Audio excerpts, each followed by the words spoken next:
This story has been recorded at an Addictive Eaters Anonymous meeting in New Zealand. You can email us at contact@aeanz.org. Now tonight is the first Friday of the month and it's a speakers meeting. And our speaker this evening is Celine. Thank you, Fran. I'm Celine. I'm an addictive eater. Hi, Celine. Thank you for asking me. Tried not to think too much about it. When Robin was speaking at the web event recently, I think it was the web event, it was really helpful for me that she said she was nervous, because it's funny how that happens. I just talked for a little bit about what it was like for me and what I found here.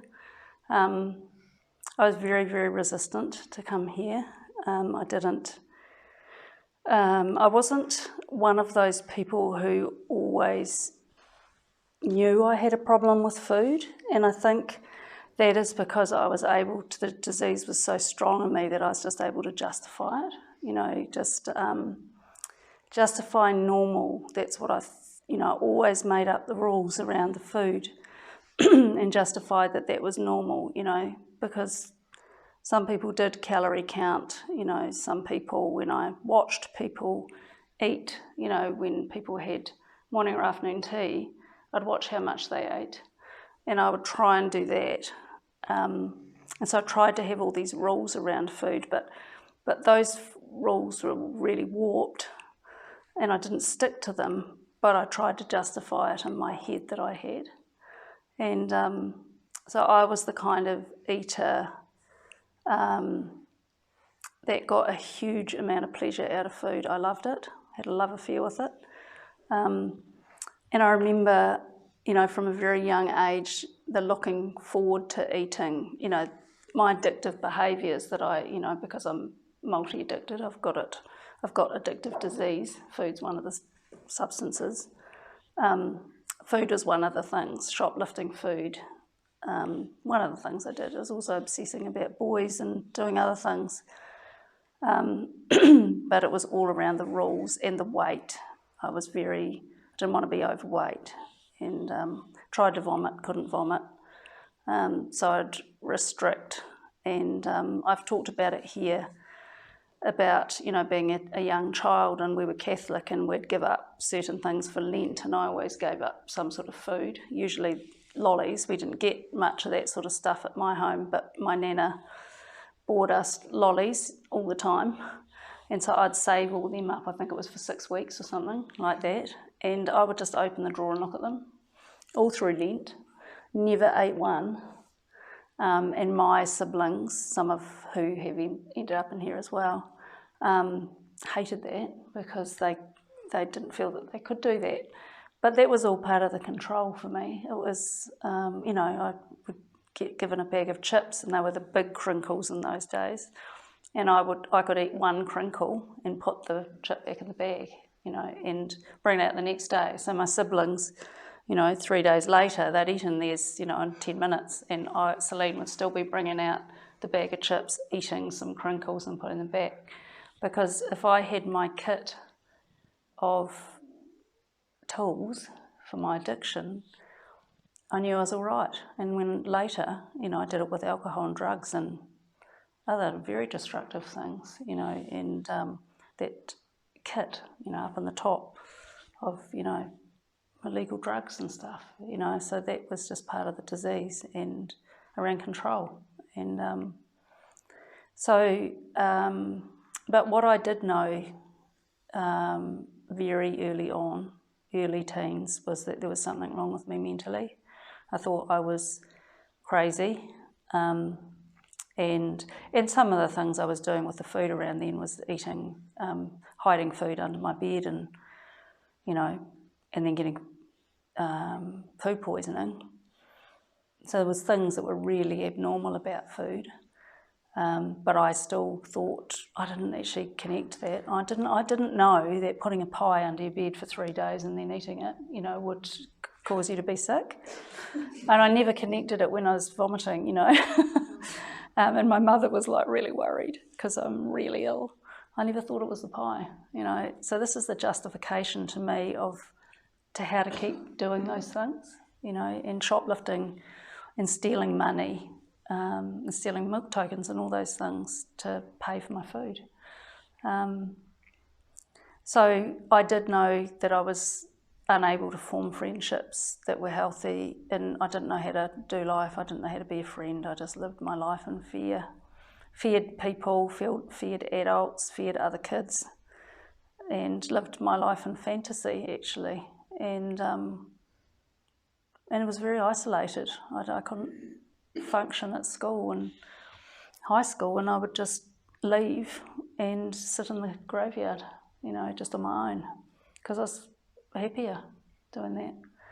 And you know, so I learned here that addictive disease is progressive, and it progressed in other ways. It progressed in my mind, you know, that mental unwellness, and so I started trying to find a solution for that, you know, going to doctors and, well, not really doctors, counsellors, therapists, groups, courses, you know, at anger management, self-esteem, assertiveness, parenting, tons of parenting, because I had my children very young and I didn't know how to parent them. And I had this moral compass that I could never live up to, and you know, I hated it, the way I treated my kids. You know, my children would say that I was often loving as a mother, but then I'd just be like a psycho, you know, and it was just so destructive and damaging, and I hated it. I used to lie awake in bed at night and think what I'd do differently, and I'm not going to yell in the morning, I'd say. And then the next thing in the morning I'd be yelling, and I'd be calling them names and saying things that I really didn't want. And I'd put holes in walls and kick the dog and all those kind of things. And so then I'd go to a course to try and fix myself and think it was about my damaged childhood.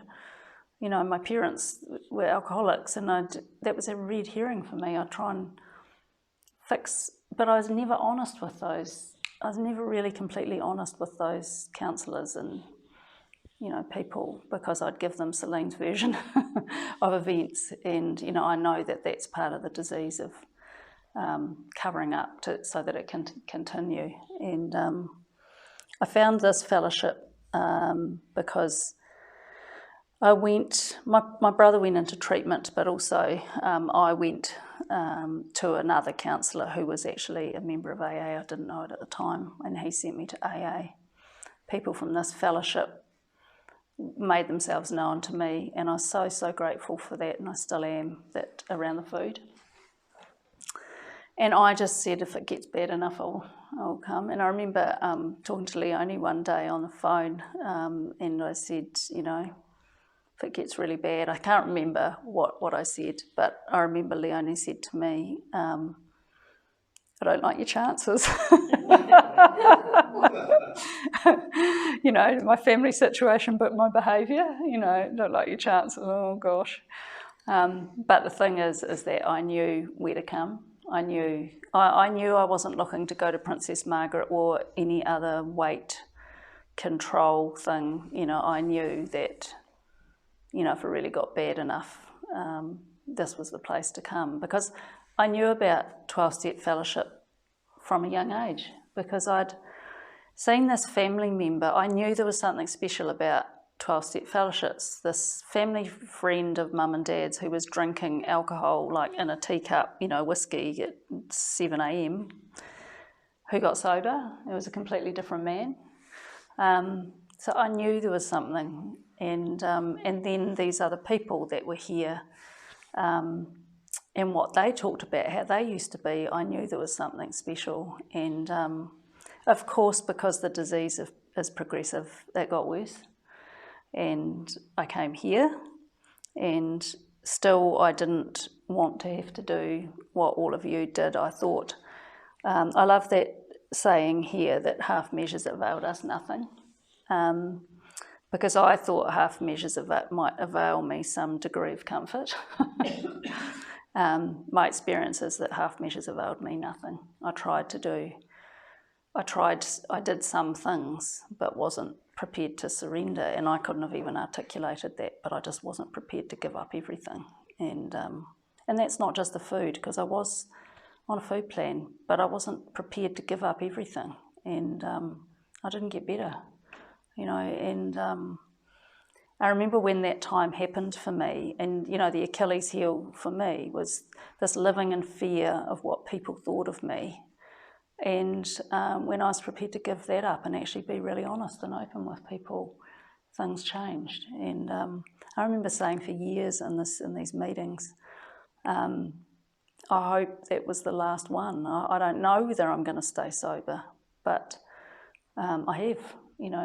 Sobriety has happened for me. And I used to be so terrified. I used to be terrified to read, in a meeting. And I always used to think, when those readings come to me, I'm not going to read it because I'm too scared. But I never not read it because I knew other people did the things that made them uncomfortable here. And so for me, it has worked for me. And the food is not an issue for me anymore. It took probably, I don't know, I've heard other people say a couple of years. I'd say at least 2 or 3 years for me not to have this obsession with wanting to eat. But I heard it here a lot. Just get your head on the pillow, don't pick up the first one. It's that staying in the day, one day at a time, one moment at a time. And when it fundamentally came down to it, I did not want to eat, and I remember again talking either to my sponsor or to my sponsor's sponsor about it, and they said, do you want to eat? And I said, no, I don't. I've got this terrible craving, but I don't want to eat. I just don't. And I didn't have to. And so for me, my spiritual experience is the educational variety. I was thinking about it today, and I was thinking every time Tony shares, he usually says, let go and let God. Every time Tina shares, she talks about God a lot. My sponsor shares, talks about God a lot. Her sponsor shares and talks about God a lot, and I love that. I love it when people talk about their spiritual experience and what worked for them and what they've found, and that's worked for me too. And so for me, it doesn't mean that you get immune from life happening, because that's what I used to want in the substances and the behaviours. I wanted to be free from pain and discomfort because I couldn't cope with it. And I probably had worse things happen to me in recovery as far as happen, the stuff that happens, life things that happen. I can't control those things. In recovery, those things, there's worse things that have happened to me. And what I've found with that is this, I have a spiritual solution. I have this program, and I have a way. And but recently,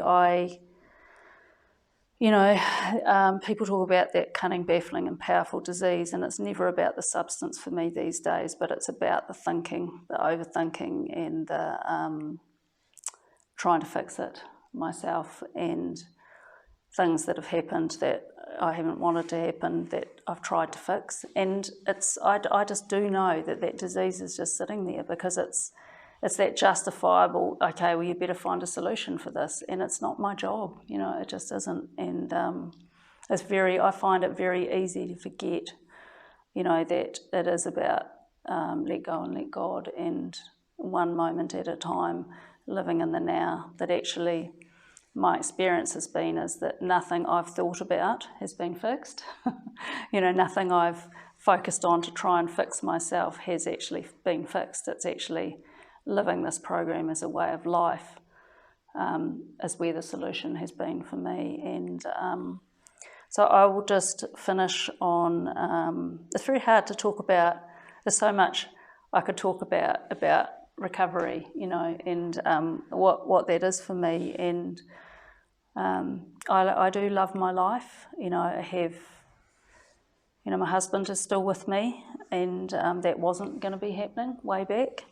And I have a really fortunate life, and I think the thing I could say the most is that I'm able to see beauty in life, where I couldn't before.